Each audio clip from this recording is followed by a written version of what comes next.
வீட்ல நீங்க வேலைக்காரி வச்சிருக்கீங்க தானே? வேலைக்காரி இருக்கிறார்கள். அதான் நான் கேட்டேன். எங்க ஒரு பக்கம் வச்சிருக்கிறதுனா வேற.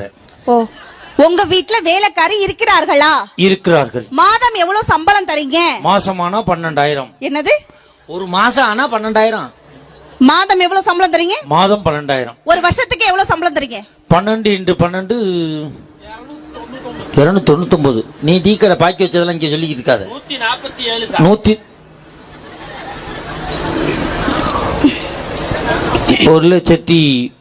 1,40,000 அந்த இது பணம் கொடுக்குறேன்.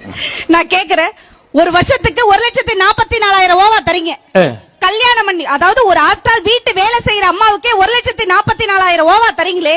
கல்யாணம் பண்ணி வந்தவனே வீட்டுக்காரியா, சமையல்காரியா, ஆத்துக்காரியா, புள்ள பெத்து போற மிஷினா, இத்தனை வேலை செய்யறமே, மாசம் இவ்வளவு கூட எந்த பெண்களாவது நாங்க கேட்டிருக்கோமா சார்? நீலாமூர் பெண்களை சப்போர்ட் பண்ணுங்கக்கா, கேட்டிருக்கோமா புருஷனை பார்த்து? வேலைக்காரிக்கு சம்பளம் கொடுக்கறோம், வீட்டுக்காரிக்கு சம்பளம் கொடுக்கறது இல்லைன்னு கேக்குறேன். நாங்க கேட்டிருக்கோமா? வேலைக்காரி அவ பாக்குற வேலை சரியில்லைன்னா போடினா அடுத்த வீட்டுக்கு வேலைக்கு போயிருவா. நான் வருஷத்துக்கு 6 வேலைக்காரி மாத்தி மாத்தி வச்சுக்கிருவேன். நீ போ சொன்னா போவியா? இல்ல மாத்தி வச்சுக்கிற முடியுமா சார்? உங்க வீட்ல